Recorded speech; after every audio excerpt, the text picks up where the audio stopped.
Oo, sige. Wag! Nasusumba to?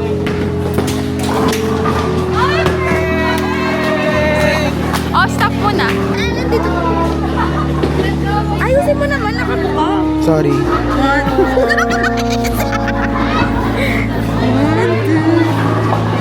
Mukhang, gawin mo start ka ko na. Hindi ko na yan sis.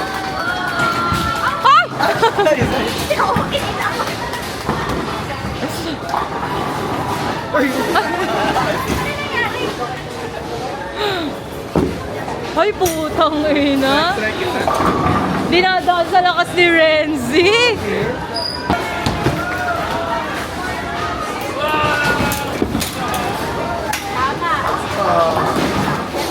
Mabangis ang bata na. Hindi mo marunong talaga siya. Oh, pa-famous lang yun. Nasa salty sa ito. Tsaka walang Super init, like mapapasok. Like ouchie. 5 degrees. Huwag na lang. Nasaktan lang pala ako. Huwag na lang.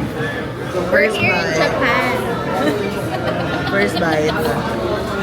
First bite. Thank you, Lord. Say mo ka na. First bite. Thank you, Lord. Ako si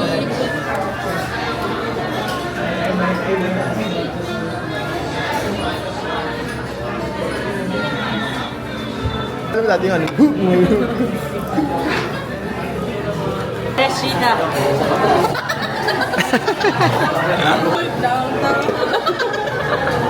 Adi Rashida. Nag-flash mo. Ay. O kaya. Rashida. Gumagalaw. mainit. Masarap. Ay, weekly yun? Hindi mo kumahal. Baka hindi ko nakita ko wala pa rin ganda dito sa mga nadaanan ko. Si Adorina. Sarap. Weird shit. Signal number 2 ngayon, tapos umuwi ako dito sa Bulacan. Tapos parang super typhoon siya, Pepito. So dapat sobrang lakas ng ulan. Pero hindi malakas yung ulan. Like, pagkising ko kanina umaga sa Manila, umaambon lang. Tapos ngayon dito sa Bulacan, girl, parang hindi man lang nabasa yung daan. Pero sobrang kulimlim. Which is, parang mas nakakatakot kasi baka bigla siyang magpasabog. Like, bigla siyang bumuhos na lang out of nowhere. Tapos nagpapatugtog ako ngayon ng mga high frequency something chuchu. Para ako nasa apocalypse. Parang lahat ng bahay, I don't know, look. Parang lahat ng bahay is walang tao. Para silang nag-evacuate out of nowhere. Nag-evaporate actually. Para silang tanga.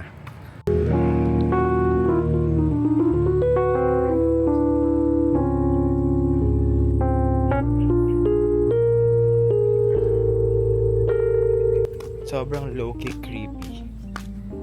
Oh, what the fuck? Parang biglang may disaster na nangyari. I don't know. I know. I just know I'm making sense. Alam, merong swan. Swan? Anong tawag dyan? You know. Anong tawag dyan? Hindi nyo alam. Hindi ko din, lalo na ako. Bago yung lock. Wala sila dito. So, okay na surprise. Ang saya. Gusto ko pa naman kumain na ng spam. Gusto ko gumawa ng spam masubi. Kaya naisip ko ngayon, kaya may message ko ba si mama na umuwi na sila. Magkakain na lang ako sa Walter, lalabas ako ulit. Iwan ko yung gamit ko dito. Pag pumunta kasi akong Walter, ang kakainin ko lang fast food. Eh gusto ko ng something salty talaga. Cheesy. Imagine, nasa bus pa lang ako, iniisip ko, nakakain ako ng musubi, ayun ang lulutuin ko. Tapos pagpunta ko dito, yung sushi kong dala, kulang ng isa kasi pinalitan nila yung sushi ng bahay. Di ba kapag sunod-sunod yung malas, dapat after nito, sunod-sunod na swerte. Sige, yun ang paniniwalaan ko as an optimistic person. Sunod-sunod yung malas ko, so bigla na lang tong boom. Ang saya ko na naman, tas puro kaswertehan lang yung the universe loves me ulit. So ngayon, feeling ko, the universe is kinda hating on me, but come on, stop it. Like, give it to me, come on, what's up? Let's talk about it, let's figure it out. Kasi ayoko to. Hindi to yun, hindi to yung fantasy ko. May irita ako. Pero sabi nga, you have to remain calm sa mga situation. Ano yung naano ko? Napakinggan kong quote, motto. Nakalimutan ko. So, ibig sabihin, hindi siya ganun ka-impactful kasi nakalimutan ko siya eh. Meron akong, ito na lang impactful to. Sabi dun sa nabasa ko is, you know na sobrang ganda nung binasa mo if you, kailangan memorize mo siya by heart, not by brains. Kasi if you memorize it by heart, lagi na siyang nandun. Hindi na siya mawawala sa'yo. Talagang, naka-footprint na siya sa'yo, naka-stamp na kung ano man yung word na yon or yung phrase na yon, yung discipline, kinumber yung motto na yon. So, iba yung sobrang nag-impact siya sa brain mo na memorize mo siya. Memorize, na naramdaman mo talaga siya sa puso. Yeah, I like it. Kasi may mga ganun akong words, may mga phrases ako na simula nung nabasa ko sila, parang wow, what the freak. Tapos andun lang siya sa dibdib ko. So from time to time, naaalala ko pa rin siya. Pero ngayon lang, hindi ko siya maalala kung kailangan sasabihin ko na siya. Parang may mga situation lang na nag-work siya or significant or relevant siya. Tapos biglang, boom. That's it. I remember na agad. Ganun.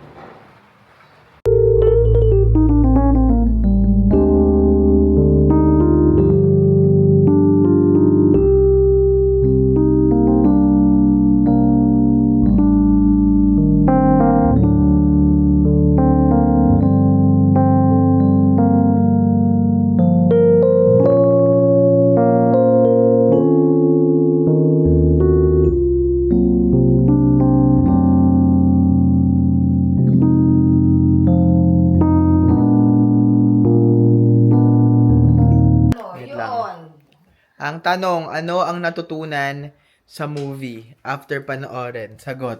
Pagmamahal sa family. Tapos, Diba? Yun. Pero kaya ano din kasi, yung love din, dapat din faithful din kahit anong mangyaring pagdadaanan sa buhay, hindi dapat nag-cheat. Kasi normal naman yun sa buhay, di ba? Yun. Tsaka yun, family nga, tapos OFW nga parehas para tumulong sa family. Then, syempre may love. Kaso, yun, sa mga problem dadaanan, kailangan matatag. Okay naman. Pero ang gusto ko talaga ang galing ni Kathleen. Yung umiyak na siya, tapos ito naman parang zombie siya. Kulang-kulang yung mata. Alam mo, ay sino? Parang hindi siya masyado makaiyak. Tulong na luha ni Catherine eh. Ay, tubig nga pala. Yung mga dyan, mahilig manghingi sa mga nasa abroad. Mahiya daw kayo. Yung pala akala mo perfect nasa abroad nung. Parang na-imagine ko lang yung sarili ko. Sabi ko, ano kaya mangyayari sa pag nasa abroad ako? Hindi pa rin naman ako, di ba? Iniisip ko lang, magpupurso ko kaya yun. Pero talaga, yun. kahit ayun na siya. Ay, hindi na sa akin, kakaiba yun na, yan talagang buhay ng OFW. kaya nga. Si Ate Donna mo, yan, maghugas, morning care, hugas na talaga ng puwet, lahat-lahat. Doon lahat, totoo yan. Napapaisip ako, wala pa man ako dun sa kailangan. Totoo yan. Yun talaga realization ng OFW talaga. Tapos yun, kailangan natin tumulong. Tapos hindi, siyempre, alam nila, mahirap nga dito sa Pilipinas kumita. Yun talaga, tutulong ka kahit ano talagang mangyari. Tapos gagawin mo lahat. Katulad ni Catherine, tingnan mo yung mga racket, di ba? Tsaka reality talaga nung mas pipiliin pa rin yung pangarap mo kaysa Yes, isa sa love. Oo. Pwede Love mo can pagsabayin. wait. Love can Kaso wait. minsan, hindi naiintindihan ng partner mo. Di ba? Pwede sanang pagsabayin yun eh. Love can wait. Yes. Dreams come true. Kailangan mo lang maging consistent and persistent and determined, and you need to have the courage and you have to trust the process. You have to trust your plans because diba nag-start siya sa Hong Kong na parang yun, yung caregiving, and then napunta siya ng Canada and all at the end of the day, nangyari yung mga nasa plano niya because she perseveres and she did what must be done regardless if may mga sacrifices along the way with the relationships and all, but if you're focused on your goal, all things will come naturally and flow. Tapos, sa relationships naman ay yung mga bagay na hindi kayo magtutugma pero hindi naman titigil yung mundo. So, kailangan mo magpatuloy. And if it's God's will, magkikita at magkikita kayo uli. And if with the right timing, the right pace. Although it's, of course, it's predictable dahil it's a movie. So, ang God is the director and the story maker. But yeah, that's it. I'll rate it 8 out of 10. Kasi mas gusto ko pa rin yung Hello, Love, Goodbye. Parang mas solid yung mas solid yung storyline sa yung setup nung sa Hong Kong, yung guy. Pero parang naging kasi siya eh.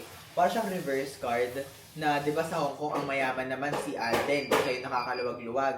Siya yung tumutulong kay Catherine. Tapos pagdating sa Canada, si Catherine naman yung merong posisyon or kumbaga may kakayanan. So parang it's giving two worlds or two sides of the coin na you can be at the top and then you'll never know mapupunta ka sa bottom, and once you're in the bottom, you'll never know when you're gonna be at the top. So it's a matter of what's your plan. Do your plans and focus on it and put God above it, and that's it. And of course, support system. You need to have a good friends that supports you around to keep you going.